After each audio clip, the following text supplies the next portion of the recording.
আজকের খুতবার যে বিষয়টি সেটি হচ্ছে যে বর্তমান প্রেক্ষাপটে নিয়ে আলোচনা করব ইনশাআল্লাহ।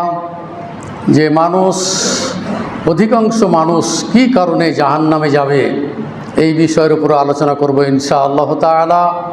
এই বিষয়ের উপরে সূরা বাকারার 168 নম্বর আয়াত, সূরা বাকারার 172 নম্বর আয়াত, সূরা মুমিনুনের 51 নম্বর আয়াত, মুসলিম বর্ণিত হাদিস 73, মুসলিম বর্ণিত হাদিস 10, 15 নম্বর হাদিস, মুসলিম বর্ণিত 105, মুসলিম বর্ণিত 131, বুখারী 52 নম্বর হাদিস, বুখারী বর্ণিত 20, 59 নম্বর হাদিস, তিরমিজির 1177 নম্বর হাদিস। এইভাবে বেশ অনেকটি হাদিস এই বিষয়ের উপরে আলোচনা করব ইনশাআল্লাহ তাআলা। আমি আপনাদের সামনে সূরা বাকারার 3টে আয়াত তেলাওয়াত করেছি এবং মুসলিম বর্ণিত হাদিসের একটি অংশ পাঠ করেছি। আপনারা জানেন যে আল্লাহ তাআলা এই বান্দাদেরকে সৃষ্টি করেছেন জিন এবং ইনসানকে একমাত্র তার ইবাদত করার জন্য। এটি হলো মূল উদ্দেশ্য। মানব এবং জিনকে সৃষ্টি করার মূল রহস্য হলো এক আল্লাহর ইবাদত করা। এটি বিভিন্ন বক্তার মুখ থেকে আপনারা শুনেছেন। অনেকেরই শুনতে শুনতে আয়াতটি মুখস্থ হয়ে গেছে। সূরা জারিয়াতের 56 নম্বর আয়াত, যে ওমা খালাকতুল জিন্না ওয়াল ইনসা ইল্লা লিয়াবুদুন, আমি জিন এবং ইনসানকে একমাত্র আমার ইবাদতের উদ্দেশ্যেই আমি কি করেছি, সৃষ্টি করেছি। তো এখন দেখা যায় যে ইবাদত বলতে গেলে যেটি আল্লাহ রাসূল সাল্লাল্লাহু আলাইহি সাল্লাম যখন মেরাজে গিয়েছিলেন তখন সালাত 50 ওয়াক্ত সালাত হতে হতে শেষ পর্যন্ত 5 ওয়াক্ত সালাতে এসে পৌঁছলো। এই হুকুমটাই কি জারি আছে। এখন এই 50 ওয়াক্ত সালাত আদায় করা বড়ই কঠিন ছিল। এই জন্য বারবার মুসা আলাইহিস সালামের নিকটে এসে বলছে তোমার উম্মত এটি পারবে না। এই করতে করতে শেষ পর্যন্ত 5 ওয়াক্ত সালাতে আসলো। তারপরও তিনি আবার যাওয়ার জন্য অনুরোধ করলেন, কিন্তু বললেন যে আমি লজ্জাবোধ করতেছি আল্লাহর কাছে, আমি আর যেতে চাচ্ছি না। তো যাই হোক, এই 5 ওয়াক্ত সালাত আমাদের জন্য খুবই হালকা, মোমেনদের জন্য খুবই হালকা। যারা সালাত আদায় করেন তাদের জন্য এটি খুবই সহজ কাজ, আর যারা সালাত আদায় করেন না তাদের জন্য বড়ই কঠিন কাজ। তো এই হলো পার্থক্য। তাহলে ইবাদতের ক্ষেত্রে আমরা দুই ভাগে বিভক্ত হয়ে গেছি, এক হলো মোমেন, এক হলো কাফের। তো সালাত আদায়কারী যারা মোমেন, সালাত যারা আদায় করে না তাদেরকে কাফের হিসাবে আখ্যায়িত করেছেন বিভিন্ন হাদিসের আলোকে। তো এখানে যেটি বলার উদ্দেশ্য যে কি কারণে অধিকাংশ মানুষ জাহান্নামে যাবে, তার মধ্যে 1 নম্বর কারণ হলো যে সালাত আদায় না করা। তো সালাত যদি আপনি না আদায় করেন, আপনার পরিবার পরিজন যদি সালাত আদায় না করে, তাহলে যারাই সালাত আদায় করবে না তাদেরকে জাহান্নামে যেতে হবে। এই আয়াত আপনাদের সামনে বহুবার আমি পাঠ করেছি। সূরা মুদ্দাসসির 41 থেকে 44 নম্বর আয়াত। আল্লাহ তাআলা বলতেছেন ওমা সালাকাকুম ফি সাকার ক্বালু লাম নাকু মিনাল মুসাল্লিন, তোমাকে জাহান্নামে কেন দেওয়া হয়েছে? উত্তর আসবে যে আমি সালাত আদায় করতাম না। তাহলে এখান থেকে বোঝা যায় যে সালাত আদায় না করলে জাহান্নামে যেতে হবে, এটা আল্লাহ তাআলারই কথা। তাহলে আমরা উদাসীন, আমরা সালাত আদায় করি না। সালাত যখন টাইম হচ্ছে তখন আমরা হয় বাড়ি চলে যাচ্ছি, না হয় আমরা বিভিন্ন কাজে মশগুল থাকছি, ব্যতিব্যস্ত থাকছি। এমনকি যুদ্ধক্ষেত্রেও সালাত মাপ ছিল না। এক রাকাত পড়ে যে আপনার শত্রুদের মোকাবেলা করার জন্য একদল চলে যেত, একদল 1 রাকাত পড়ত, আবার 1 রাকাত পড়ে চলে যেত, আবার এসে এটাকে বলা হয় সালাতুল খৌফ, মানে ভয় ভীতির সালাত। তাও মানুষের জ্ঞান থাকা পর্যন্ত সালাত কিন্তু মাপ নাই। যে মানুষ যখন অজ্ঞান হয়ে যাবে তখন শরীয়তের হুকুম তার আর প্রযোজ্য থাকবে না, প্রযোজ্য হবে না। এই জন্য যতক্ষণ জ্ঞান থাকবে আপনি দাঁড়িয়ে, না পারলে বসে, না পারলে শুয়ে, না পারলে বসে আপনি সালাত আদায় করবেন। তো এইভাবে সালাত আদায় করার নির্দেশ এসেছে। এবং অনেকেই বলেন যে শুয়ে কীভাবে সালাত আদায় করব? শুয়েও সালাত আদায় করার বিধান আছে। আপনি শুয়ে হাতের আঙ্গুলের ইশারাতে আল্লাহু আকবার বলে তাকবীর দিবেন, তারপরে সূরা ফাতিহা পড়বেন, রুকুতে যখন যাবেন তখন ওই আঙ্গুলের ইশারা দিয়ে এইভাবে যাবেন, এইভাবে সালাত আদায় করতে হবে। কিন্তু বহু মানুষ সালাত আদায়ের পদ্ধতি জানে না। দেখা যায় চেয়ারে সালাত আদায় করতেছেন, কিন্তু সামনে আরেকটা চেয়ার দিয়ে ওখানে একটা বালিশ দিছে, অথবা বিছানায় সালাত আদায় করতেছেন, সামনে কি দিছে বালিশ বা একটা উঁচু করে সেখানে সিজদা দিচ্ছেন। এভাবে কিন্তু সিস্টেম নাই ভাবে। সালাত আদায় যদি একবারে অক্ষম, আদায় করতে পারে না, সমস্যা আছে, মাজার হাঁটুর ডাক্তারের পরামর্শ আছে, তারা যদি সালাত আদায় করেন চেয়ারে, তাহলে চেয়ারে সালাত আদায় করার যেটা পদ্ধতি, যে বসে বসে আপনাকে সব কিছু করতে হবে। তো আর যদি আপনি বসতে পারেন তাহলে চেয়ার ছেড়ে দিতে হবে, তাহলে বসেই সালাত আদায় করতে হবে। তো দেখা যায় যে বসে সালাত আদায় করতে গিয়ে আপনার বিভিন্ন রকমের সমস্যা দেখা দিচ্ছে, মাজার ব্যথা প্রচণ্ড বেড়ে যাচ্ছে, হাঁটুর ব্যথা বেড়ে যাচ্ছে, আরও অন্যান্য সমস্যা দেখা যায়, এবং ডাক্তার যদি পরামর্শ থাকে তাহলে চেয়ারে বসে সালাত আদায় করবে। আর সামান্য একটু অজুহাতে অনেকেই চেয়ারে বসে সালাত আদায় করেন, কিন্তু আসলে এটা ঠিক না, কিন্তু এটা আপনাদের সামনে বহুবার বলা হয়েছে। তো যা হোক, যারা হয়তো পড়ছেন তাদের অবশ্যই সমস্যা আছে বা ডাক্তারের পরামর্শ আছে, আমি সেই দিকে যাচ্ছি না। তো অনেকেই ভুল করে যে ওই যখন চেয়ারে বসে সালাত আদায় করে তখন করে কি ওই হাত দুটাকে এইভাবে সামনের দিকে বাড়িয়ে দেয়। এটা কিন্তু ঠিক না, কারণ ওই অবস্থাতেই থাকতে হবে আপনাকে, হাঁটুর উপর হাত দিয়েই আপনাকে রুকু সিজদা এইভাবেই করতে হবে। এই হাত বাড়িয়ে দেওয়ার কোনো সিস্টেম নেই, বা সামনে বালিশ দিয়ে সিজদা করারও কোনো সিস্টেম নেই। এইভাবে সালাত আদায় করা যাবে না। তো যা হোক, আমি যেটা বলতে চাচ্ছিলাম যে সালাত আদায় না করলে জাহান্নামে যেতে হবে। আমার যেটা বিষয়বস্তু সেটা হলো কি, যে অধিকাংশই মানুষ জাহান্নামে যাওয়ার কারণ কি? 1 নম্বর কারণ হলো সালাত আদায় না করা। 2 নম্বর হচ্ছে যে আল্লাহর রাসূল সাল্লাল্লাহু আলাইহি সাল্লাম যে বিধিবিধান নিয়ে এসেছেন, সেই বিধিবিধান অনুযায়ী যদি আপনি বিশ্বাস না করেন তাহলে তাকে জাহান্নামে যেতে হবে। আল্লাহ রাসূল সাল্লাল্লাহু আলাইহি সাল্লাম বলছেন, মুসলিমের 153 নম্বর হাদিস, যে সুম্মা ইয়ামুত, বলছে ওয়ালাম ইউমিন বিল্লাযী উরসিলতু বিহি ইল্লা কানা মিন আসহাবিন নার। আল্লাহ রাসূল সাল্লাল্লাহু আলাইহি সাল্লাম বলছেন যে আমি যে বিধিবিধান নিয়ে এসেছি, অর্থাৎ আমার রেসালাত, আমার নবুয়ত, আমার প্রতি ঈমান যদি না আনে, এইভাবে যদি সে মৃত্যুবরণ করে, তা আল্লাহ রাসূল সাল্লাল্লাহু আলাইহি সাল্লাম বলছেন ইল্লা কানা মিন আসহাবিন নার, সে কি জাহান্নামী হবে, তাকে জাহান্নামে যেতে হবে। তাহলে আল্লাহ রাসূল যে বিধিবিধান নিয়ে এসেছেন, তাহলে সেটির প্রতি ঈমান এনে তার প্রতি বিশ্বাস রেখে আপনাকে আমল করতে হবে। এটি হলো আল্লাহ রসুলের প্রতি, আল্লাহর রেসালাত, আল্লাহ রসুলের রেসালাতের প্রতি, তার নবুয়তের প্রতি ঈমান আনার অর্থই হলো যে, যেমন আল্লাহ তাআলা বলছেন, ওমা আতাকুমুর রাসূলু ফাখুযুহু ওমা নাহাকুম আনহু ফান্তাহু। তোমাদের রাসূল সাল্লাল্লাহু আলাইহি সাল্লাম যে বিধান তোমাদের নিকটে নিয়ে এসেছে সেটাকে তোমরা ধরো, আঁকড়ে ধরো, আর যেগুলো করতে তিনি নিষেধ করেছেন সেগুলো হতে তোমরা বিরত থাকো। সূরা হাসরের 7 নম্বর আয়াত। তো এখান থেকে বোঝা গেল যে আল্লাহ এবং আল্লাহ রসুলের বিধান যেটি, সেটি আপনাকে মানতেই হবে, তার প্রতি আপনাকে আমল করতেই হবে। এইভাবে আপনার জীবনটা পরিচালনা করতে হবে, এইভাবেই আপনার সমাজ, আপনার সন্তান সন্ততিকে এইভাবেই গড়ে তুলতে হবে। তো এখান থেকে বোঝা গেল যে আল্লাহ এবং আল্লাহ রসুলের বিধান অনুযায়ী আপনার কি জীবনযাপন আপনাকে করতে হবে, আপনার পরিবারকে ওই সেইভাবেই পরিচালনা করতে হবে। আল্লাহ এবং আল্লাহ রসুলের যারা কি করে, বিরোধিতা করে, তাদেরও কি স্থান হলো জাহান্নাম। যেমন সূরা তওবার 63 নম্বর আয়াতে আল্লাহ তাআলা বলছেন, আলাম ইয়ালামু আন্নাহু মান ইউহাদিদিল্লাহ ওয়া রাসূলা ফাআন্না লাহু নার জাহান্নাম খালিদান ফিহা যালিকাল খিজুল আযীম। আল্লাহ তাআলা বলতেছেন, তারা কি জানে না যে যারা আল্লাহ এবং আল্লাহ রাসূলের বিরোধিতা করে, ফাআন্না লাহু নারা জাহান্নাম, তাদের জন্য রয়েছে জাহান্নামের আগুন, এবং চিরস্থায়ীভাবে তারা কি জাহান্নামে থাকবে, এবং এটা হলো তাদের কি সবচেয়ে বড় লাঞ্ছনাদায়ক এটি শাস্তি। দেখুন সূরা তওবার 63 নম্বর আয়াত। তাহলে এখান থেকে বোঝা গেল যারা আল্লাহ এবং আল্লাহ রাসূলের যারা বিরোধিতা করে তারা কি জাহান্নামী। এটা কোরআন আয়াত, সূরা তওবা 63 নম্বর আয়াত। আর আমাদের ঈমান কি জিনিস আমরা নিজেরাই জানি না। একটা ছেলে বলছে যে মেসি যদি জাহান্নামে যায়, আমিও তার সাথে জাহান্নামে যাব, নাউযুবিল্লাহ মিন যালিক। তাহলে কি ঈমান, কি বাংলাদেশের লোক যে আত্মহত্যা করে দিছে, মারামারি করে মানুষকে মেরে ফেলে দিছে, এটা কিন্তু অন্য কোনো দেশে পাবেন না, শুধু এইমাত্র বাংলাদেশে। এত এরা আবেগী, তারা কাফেরদের প্রতি এত ভালোবাসা, এত স্নেহ, মায়া, মমতা, এটা বলার মতো নয়। তাহলে আমরা কোথায় আছি? আমাদের ঈমান কোথায়? আমরা কি ধরনের মুসলিম? আমাদের কি আত্মবিশ্বাস, কি ভালোবাসা?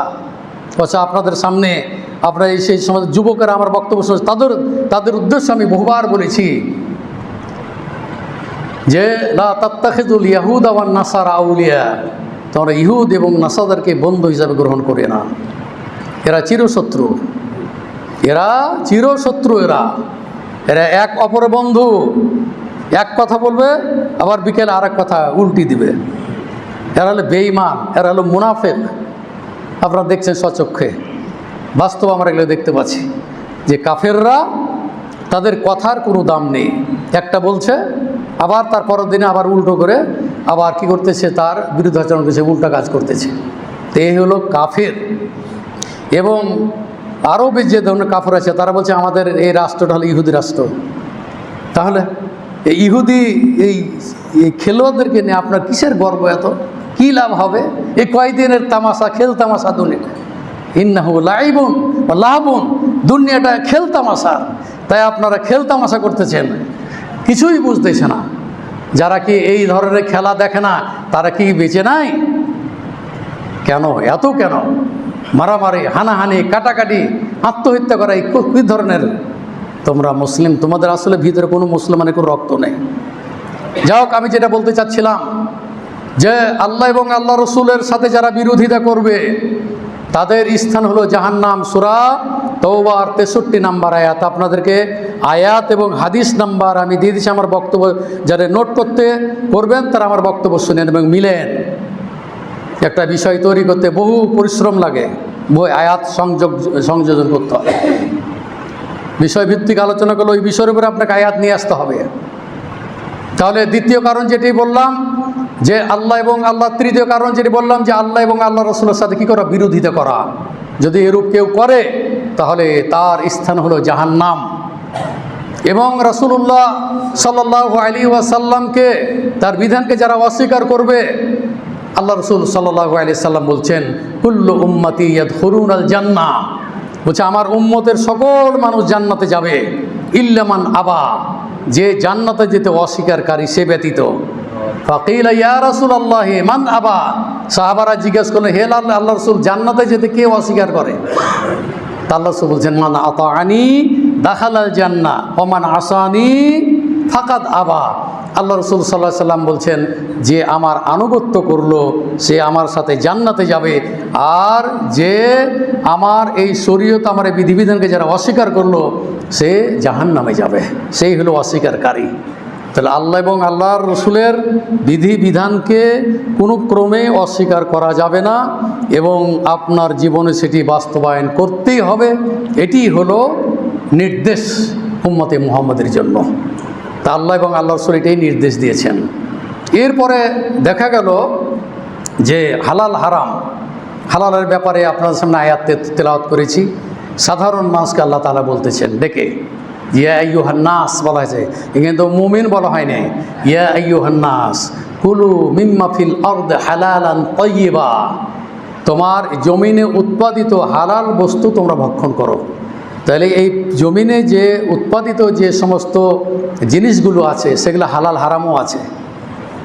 তা আল্লাহ তাআলা এখানে বলছে কুলু মিম্মা ফিল আরদি হালালান তাইয়্যিবা, এই জমিনে উৎপাদিত যে সমস্ত হালাল জিনিস সেগুলো তোমরা কী করে ভক্ষণ করো। তাহলে হারামও আছে। তাহলে হারাম জিনিস কিন্তু ভক্ষণ করতে এখানে বলা হয় নাই। যেমন তামাক জাতীয়, নেশা জাতীয়, গাঁজা ইত্যাদি যেগুলো তৈরি হয় এই জমিন থেকেই, তাহলে এগুলো কী করছে? মানুষ খাচ্ছে, দেদারসে খাচ্ছে। এবং তামাক থেকে উৎপাদিত যে সমস্ত এই মাদকাসক্তি সেগুলো কী করছে? মানুষ খাচ্ছে, সেগুলো খাচ্ছে, জর্দা খাচ্ছে, বিড়ি খাচ্ছে, সিগারেট খাচ্ছে, গুল খাচ্ছে। যারা খায় না তারা কি বেঁচে নাই? তারা কি মরে গেছে? তাহলে আপনি কেন খাচ্ছেন? আপনি একজন 5 ওয়াক্ত মুসল্লি, সালাত আদায় করেন, আপনি কেন জর্দা খাবেন? আপনি একজন 5 ওয়াক্ত মুসল্লি, নামাজ পড়েন, আপনি কেন সিগারেট খাবেন? আপনি একজন 5 ওয়াক্ত মুসল্লি, রোজার দিনে বলছে আমার দাঁত ব্যথা করছে, তাই আমি গোল দিয়েছি, আপনার রোজায় ভঙ্গ হয়ে যাবে। তাহলে আল্লাহ তাআলা বলছেন যে কুলু মিম্মা ফিল আরদি হালালান তাইয়্যিবা, এই জমিনে উৎপাদিত যে সমস্ত হালাল জিনিসগুলি আছে সেগুলো তোমরা কি করে ভক্ষণ করো। তাহলে হালাল জিনিস খেতে বলছেন, এটি সূরা বাকারার 168 নম্বর আয়াত। এটা সাধারণ মানুষকে ডেকে বলতেছেন, এবং যারা মোমেন তাদেরকেও খাস করে বলতেছেন আল্লাহ তাআলা, ইয়া আইয়ুহাল্লাযিনা আমানু কুলু মিন তাইয়্যিবাতি মা রাযাকনাকুম, তোমাদেরকে যে আমি রিজিক দিয়েছি সেখান থেকে তোমরা পবিত্র এবং হালাল জিনিস তোমরা ভক্ষণ করো। এটা মোমেনদের পুরো অর্ডার। এবং শুধু নাবী নাই, সাধারণ মানুষ বা শুধু মোমেনদেরকে আল্লাহ তাআলা বলেন না, এমনকি রাসূলদেরকে আল্লাহ তাআলা বলেছেন যে ইয়া আইয়ুহার রুসুল কুলু মিনাত তাইয়্যিবাতি ওয়া'মালু সালিহা, হে রাসূলগণ তোমরা কি করো, হালাল জিনিস ভক্ষণ করো, এবং ওয়া'মালু সালিহান, এবং তোমরা সৎ আমল করো। তার একজন নাবিকেও এটা আল্লাহ তাআলা নির্দেশ দিচ্ছেন, মুমিনদেরকে একই নির্দেশ দিচ্ছেন। তো এখানে তাহলে হালাল জিনিস ভক্ষণ করার ব্যাপারে সকলকে আল্লাহ তাআলা নির্দেশ দিচ্ছেন। আর আমরা আমাদের এই সমাজে সুদ কী জিনিস তাও বুঝি না, ঘুষ কী জিনিস বুঝেও না বুঝার ভান, মানে টাকা আসলেই হয়। সুদের টাকা এমনই মজার টাকা যে বাজারে গেলে আপনার হোক 30,000 25,000 টাকা একটা মাছ হোক, আপনার কিনতে কোনো দ্বিধাবোধ নেই, কিনে ফেলবেন আপনি, কারণ যে হারামের টাকা আপনার, কিনতে কোনো অসুবিধা নেই।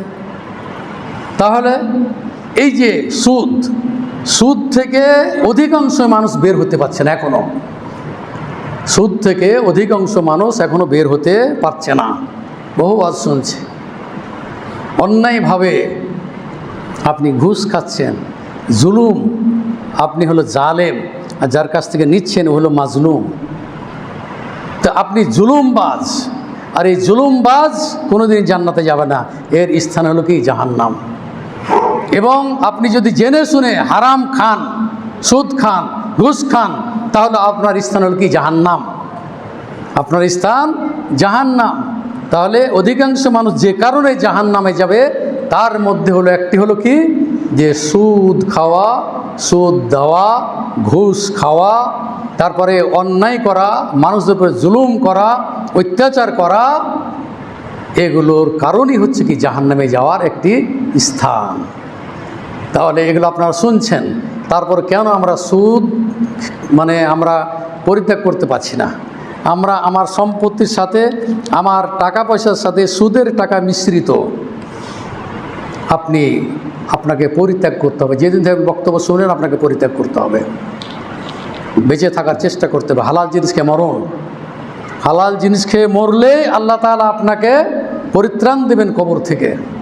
চেষ্টা করুন এই সম্পদ, এই হারাম সম্পদ বাচ্চাদের জন্য রেখে যেন না, আপনার শাস্তি তো হবেই, ছেলেরাও আপনার ওই হারামের বাপের টাকা খাবে। আপনার সন্তানদেরকে আপনি হালালের মাধ্যমে, হালাল রুজির মাধ্যমে আপনাদের রেখে যান। আপনার সম্পত্তি যদি আপনি অন্যায় করেন, কোনো ওয়ারিসকে যদি বঞ্চিত করেন, তাহলে এটাও একটা জাহান্নামে যাবার কি, এটাও একটা কারণ। আল্লাহ রাসূল সাল্লাল্লাহু আলাইহি সাল্লাম বলছেন, ইবনে মাজার 34-94 নম্বর হাদিস, 64-94 নম্বর হাদিস ইবনে মাজার, আল্লাহ রাসূল সাল্লাল্লাহু আলাইহি সাল্লাম বলছেন, কেউ যদি তার ওয়ারিসদেরকে সম্পত্তি থেকে যদি বঞ্চিত করে, তা আল্লাহ তাআলাও তাকে জান্নাত থেকে কি করে বঞ্চিত করবেন। তাহলে বোঝা গেল এই সম্পত্তি যদি আপনি আপনার ওয়ারিসদেরকে যে ফাঁকি দেন, তাহলে এই কারণেই আপনাকে আল্লাহ তাআলা জান্নাত থেকে বঞ্চিত করে দেবেন। তাহলে আপনি আছেন কোথায়, যাবেন কোথায়? বাঁচার উপায় নেই। অতএব ইনসাফ ভিত্তিক, আপনার ছেলে হোক আর মেয়ে হোক, আপনাকে ইনসাফ ভিত্তিক আপনাকে জমি বন্টন করে দিতে হবে। অন্যায় যদি আশ্রয় নেন, ছেলেদেরকে ভালোবেসে সন্তান হিসাবে আপনি দিয়ে দিলেন ভালো ভালো জমি, মেয়েদেরকে দিলেন বিলে জমি, আল্লাহ আপনাকে ছাড়বে না। ইন্না বাতশা রাব্বিকা লা শাদীদ, আল্লাহ তাআলার পাকড়াও খুব কঠিন পাকড়াও। অতএব এখান থেকে আপনাদেরকে বেঁচে থাকতে হবে। সম্পত্তি বন্টনের ব্যাপারে কোনো সময় আপনি কিছু মনে করছেন, আপনাকে কিন্তু মরণ সে আপনাদের চলে যেতে হবে দুনিয়া থেকে, বাট কার জন্য রেখে যাবেন? আপনার হালাল জিনিস রেখে যান। আপনার সন্তানদেরকে আল্লাহ তাআলা একবারে মানুষের কাছে হাত না পাতে এইভাবে ছেলেদেরকে ছেড়ে যান। তাদেরকে স্বাবলম্বী করে যাওয়ার কথা হাদিসে এসেছে, ওইভাবে আপনি করে যাবেন, হালাল রুজি দ্বারাই করে যাবেন, হালাল সম্পত্তি দিয়ে। যার যদি আপনার মেয়েও হলো আপনার সন্তান, ছেলেও সন্তান। এবং মেয়েরা বাবা মাকে যতটুকু ভালোবাসে, ছেলেরা কিন্তু তুলনামূলকভাবে সেই ভালোবাসা পাওয়া যায় না। ওই যে আপনাকে ওই বৃদ্ধাশ্রমে পাঠাবে। আর মেয়েরা এত বাবা মার এরা এত ভক্ত যে বাবা মা না খেয়ে থাকলে তারা খেতে পারবে না। মেয়েদের যে সমস্ত ফজিলতের হাদিসগুলো এসেছে, মেয়েদেরকে যদি ভালোভাবে লালন পালন করে, তাদেরকে যদি শিক্ষায় শিক্ষিত করে, তাদের সাথে যে সুন্দর আচরণ করে, যদি আপনার মুখ কালা না হয়ে যায়, যদি ওই মেয়ে হওয়াতে দেখা যায় যে মুখ কালো বাড়ির কী ব্যাপার, কন্যা হয়েছে, আর ছেলে হলে তখন মিষ্টি বিতরণ শুরু হয়ে যায়। কেন?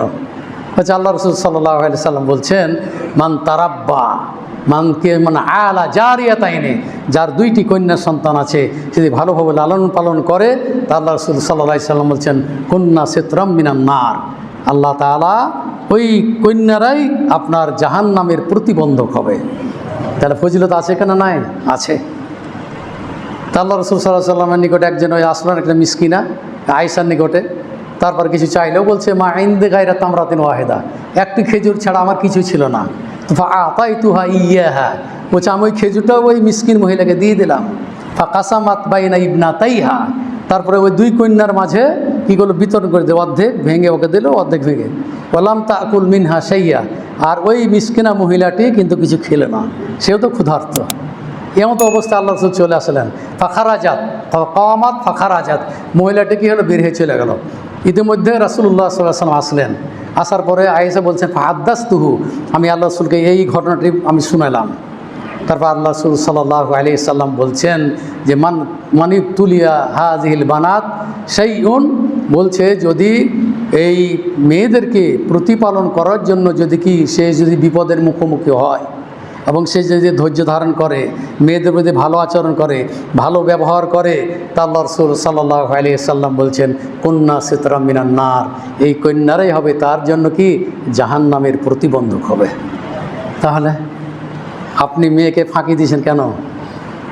আপনাকে মেয়েকে ফাঁকি দেওয়া চলবে, যার যতটুকু অংশ তাকে ততটুকুই আপনি দিবেন। আগেও বলেছি যে ত্যায্য পুত্র করার শরীয়তে কোনো বিধান নেই, ও পাবেই, ও গাঁজাখোর হোক আর মদখোর হোক আর যেই খড়ি হোক না কেন, ও বাপের রক্ত আচার শরীরে, ও পাবেই। ওইটা ত্যায্য পুত্র বললে এটা শরীয়তের বিধান না, ত্যায্য পুত্র আমাদের সামাজিক এটি কথা।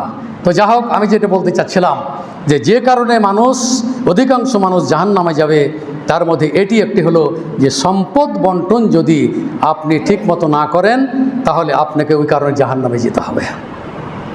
এরপরে নারীদের উদ্দেশ্যে বলতেছি যে আপনারাও জেনে রাখুন যে বিনা দোষে স্বামীর কাছ থেকে তালাক চাওয়া নারী জাহান্নামে যাবে, জাহান্নামের সুগন্ধিও পাবে না।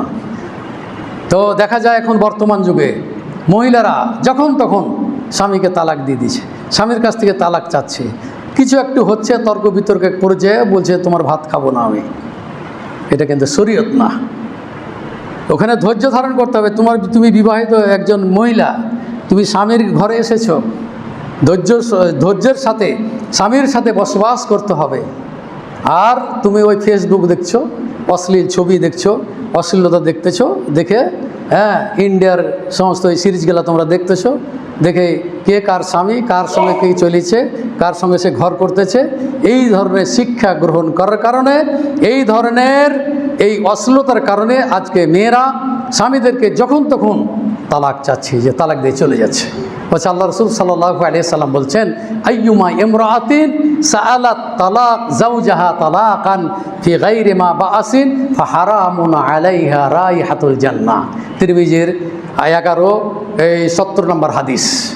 আল্লাহ রসুল সাল্লাল্লাহু আলাইহি ওয়াসাল্লাম বলছেন যে 1177 নম্বর হাদিস, আল্লাহ রসুল সাল্লাল্লাহু আলাইহি সাল্লাম বলছেন কোনো নারী যদি বিনা দোষে অকারণে যদি স্বামীর কাছ থেকে যদি তালাক চায়, তাহলে আল্লাহ রসুল বলছেন হারামুন আলাইহা রাইহাতুল জান্নাহ, তাইলে ওই নারী জান্নাতে যাওয়াতে দূরের কথা, জান্নাতের সুগন্ধি পর্যন্ত সে পাবে না। তাহলে আপনারা যারা শুনছেন বক্তৃতা, যখন তখন তালাক কথাটা উচ্চারণ করবেন না। আজ 2 দিন থেকে একটা ছেলে পাগল হয়ে গেছে, কাতারে থাকে, আমার নাম্বার কিভাবে পেয়েছে, আমাকে বলছে যে হুজুর আমার স্ত্রীকে আমি একসাথে 3 তালাক দিয়ে দিয়েছি। দেখুন আমি তো হানাফি মাযহাবের লোক, আমার বাড়ি হলো নোয়াখালী, তো হুজুর কোনো বুদ্ধি আছে কিনা বা কোনো দলিল আছে কিনা, আমার একটি সন্তান আছে, একটা মেয়ে সন্তান আছে, আমার স্ত্রীকে আমি ফিরিয়ে নিতে চাই এবং আমার স্ত্রীও আমার নিকটে ফিরে আসতে চাই, তো এখন করণীয় কী? তো আমি বললাম, প্রথমে লিখে দিলাম যে এক মাজলিসে একসাথে এক বৈঠকে যদি কেউ 3 তালাক দেয় তাহলে 1টি তালাক গণ্য হবে, 1টি তালাক গণ্য হবে। তো আবার লিখে পাঠালো যে হুজুর একটা দলিল দেন। তো দলিলটা বের করতে যেয়ে আমার ছেলেকে বললাম যে আমাকে এই যে উম্মে রুকানা তাল্লাকা আবু রুকানা উম্মু রুকানা এই শব্দটা আমার মুখস্থে আছে, তুমি একটু বের করে দাও। তো ওর কীভাবে বের করে দিল আমাকে, তারপর ওই ছেলেটাকে তখন ওই দলিল দিয়ে আমার ছেলেটা অনুবাদ করে দিল, অনুবাদ করে আমি দেখলাম, দেখার পরে পাঠিয়ে দেওয়া হলো। পাঠিয়ে দেওয়ার পরে ওইটা পাঠাচ্ছে ওই নোয়াখালীতে। তখন ওখানকার সমাজে বলছে এটা তো আল হাজদের দলিল, আমাদের মাযহাব অনুযায়ী তো তালাক হয়ে গেছে, তো তোমার হুজুরকে একটা লিখিত দিতে বলো। আবার আমি যে লিখিত আমি কী হুজুর আসছে থেকে, আমার বাসায় কেউ আসলে আমি লিখিত দেবো, ফেসবুক ছাড়া এছাড়া আমার আর তো বুদ্ধি নাই। তো যা হোক ওকে আমি পরামর্শ দিয়েছি এবং আমি বলছি নির্দ্বিধায় তোমার স্ত্রীকে তুমি ফিরিয়ে নেবে, কারণ 1 তালাক হয়েছে। তুমি যেহেতু এক মজলিসে একই বৈঠকে, যেমন আল্লাহ রসুল নিকটে এসে বললেন যে আল্লাহ রসুল বলছেন যে আমি তালাক দিয়েছি আমার স্ত্রীকে, তো বলছে রাজে ইমরাতাক, তুমি তোমার স্ত্রীকে ফিরিয়ে নাও। তো বলছে ইয়া রাসূলুল্লাহ ইন্নী তাল্লাকতুহা সালাসান, হে আল্লাহ রসুল আমি তাকে 3 বার তালাক দিয়েছি। তো বলছে ফারাজ আনা আলাম, আমি জানি, ফারাজেহা, তুমি তাকে ফিরিয়ে নাও। ফারাজেহা, সে কী করলো, ফিরে এলো। আল্লাহ রসুল তিলকা ওয়াহেদা, তোমার 1টি তালাক হয়েছে। তাহলে বোঝা গেল যে এক মজলিসে একসাথে যদি 3টা কেন 100টা তালাক যদি দেয়, তালাক কয়টি হবে? 1টি হবে। তো এখানে যেটা বলার আমাদের উদ্দেশ্য যে তালাকের বিধিবিধানটা আমাদের অধিকাংশ মানুষ জানে না, যার কারণে যখন তখন মানুষ তালাক উচ্চারণ করে এবং বললে তোমাকে ডিভোর্স দিলাম, এইভাবে কী করেছে, বিচ্ছিন্ন হয়ে যাচ্ছে। আপনাদের প্রতি অনুরোধ থাকবে যে বিবাহ জীবনটা একটি সুখের জীবন, সুতরাং এই সুখের জীবনটাকে ধরে রাখার জন্য স্বামী স্ত্রীকে অবশ্যই ধৈর্য ধারণ করতে হবে, এক অপরের প্রতি শ্রদ্ধা প্রদর্শন করতে হবে, তাহলে সংসার সুখের হবে, নচেৎ সংসার ভেঙে যাবে। দোয়া করি, আরও অনেক কথা আছে, দোয়া করি আপনাদের জন্য, দোয়া করি ওই সমস্ত ভাইদের জন্য যে আপনারা আসুন, হালাল জিনিস খাওয়ার চেষ্টা করুন, হারাম জিনিস হতে বিরত থাকুন, সুদ ঘুষ থেকে বিরত থাকুন, অন্যায় কাজ থেকে বিরত থাকুন এবং প্রতিবেশীর সাথে ভালো আচরণ করুন, মানুষদের সাথে মুআমালা তয়্যিবা সুন্দর আচরণ করুন, ভদ্র ব্যবহার করুন। আল্লাহ রসুল সাল্লাল্লাহু আলাইহি সাল্লাম যেমন কি ছিলেন, অতি ভদ্র ছিলেন। একটা আয়াতি নাজিল হয়ে গেছে, ফাবিমা রাহমাতিম মিনাল্লাহি লিনতা লাহুম, আল্লাহ তাআলা আপনাকে তাদের জন্য বিনয় করে নরম মেজাজ করে কি করেছেন, আল্লাহ তাআলা পাঠিয়েছেন। ওয়ালাউ কুনতা ফাজ্জান গালিজাল কালবি, তুমি যদি কর্কশভাষী হও, তোমার হৃদয় যদি কঠোর হয়, ফানফাদ্দু মা হাওলাহা মিন হাওলি, ফানফাদ্দু মা হাওলাহা, বলা হচ্ছে যে তোমার আশপাশ থেকে মানুষ তখন সরে যাবে। তুমি যদি কি হয় কঠিন হৃদয়ের মানুষ হও, তোমার ভাষা যদি কর্কশ হয়, ফানফাদ্দু মিন হাওলিক, তাহলে তোমার পাশ থেকে মানুষ সরে পড়বে, তোমার দাওয়াত কেউ গ্রহণ করবে না। তাই আমাদের সর্বদাই মনে করতে, আপনি ধনী মানুষ, আপনার মেজাজ সবসময় গরম, আপনি ধনী মানুষ, টাকার গরম, একটি গরিবের সাথে আপনি দুর্ব্যবহার করেন, এই গরমের কারণে, টাকার গরম, ধনীর কারণে কয়দিনের দুনিয়া, কয়দিনের ধনী, দুনিয়া থেকে চলে যেতে হবে।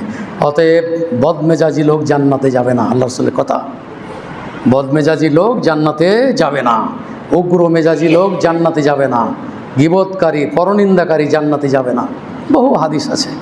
তো যা হোক, আপনাদের যেন দোয়া করি, আল্লাহ যেন আপনাদেরকে কোরআন এবং হাদিস অনুযায়ী আমল করার জন্য তৌফিক দান করেন এবং যে সমস্ত ভাইয়েরা আমার বক্তব্য শুনলেন আপনাদের জীবনে সেটি বাস্তবায়ন করার চেষ্টা করুন, হালাল রুজি খাওয়ার চেষ্টা করুন। আল্লাহ যেন আমাদের সকলকেই হালাল রুজি খাওয়ার জন্য তৌফিক দান করেন, হারাম জিনিস থেকে জেনে আল্লাহ তাআলা আমাদেরকে বিরত রাখেন। আমাদের মাঝে যে সমস্ত ভাই অসুস্থ আছেন সকলের জন্য দোয়া করতেছি, আল্লাহ তুমি তাদেরকে দ্রুত সুস্থতা দান করো। যে সমস্ত ভাইয়েরা মৃত্যুবরণ মৃত্যুবরণ করেছেন এবং যারা কবরে আছেন তাদের জন্য দোয়া করতেছি, আল্লাহ তুমি তাদেরকে কবর আযাব থেকে রক্ষা করো, আল্লাহ তুমি তাদেরকে জাহান্নাম থেকে রক্ষা করো, আল্লাহ তুমি তাদেরকে জান্নাতুল ফিরদাউস নসিব করো। আমরাও যারা আছি এখানে বক্তব্য শুনছি, মুমিন হিসেবে আমরা যেন মৃত্যুবরণ করতে পারি, আল্লাহ তুমি আমাদেরকে সেই তৌফিক দান করো। আপনারা জানেন যে বেশ কিছুদিন থেকে আমাদের দার্সটা বন্ধ ছিল, তো গত জুমাতে করতে পারি নাই। আজকে ইনশাল্লাহ বাদ মাগরিব এখানে সালাত আদায় করো মাগরিবের, আপনারা আমন্ত্রিত। আপনারা যে কোনো প্রশ্ন আপনার বাড়ি থেকে করে নিয়ে আসতে পারেন, এখানে প্রশ্ন উত্তর হবে, আপনাদের সঠিক উত্তর দেওয়ার আমি চেষ্টা করব ইনশাআল্লাহ তাআলা। আর আমাদের কয়েকজন মুসল্লি ফোন দিয়েছিলেন যে আমার ছেলেটা আগামী মাসে চলে যাবেন, তো বলছি একদিন পাঠান আপনার ছেলেকে, আমরা খুতবা শুনবো। তো আগামী জুমাতে ইনশাল্লাহ আমার ছেলেকে পাঠাবো, আসতে চাচ্ছিল না। তো যাই হোক, মানে তাকে 3 পারা কোরআন মুখস্থ করতে হবে আগামী সেমিস্টারের জন্য, এই জন্য সে ব্যস্ত আছে, কোরআন এখন মুখস্থ করছে। তো যাই হোক, আমার কথা রক্ষা করলো আর কি। তো আগামী জুমাতে আমার ছেলে আপনাদের সামনে খুতবা দিবে ইনশাআল্লাহ তাআলা। দোয়া করি আপনাদের জন্য।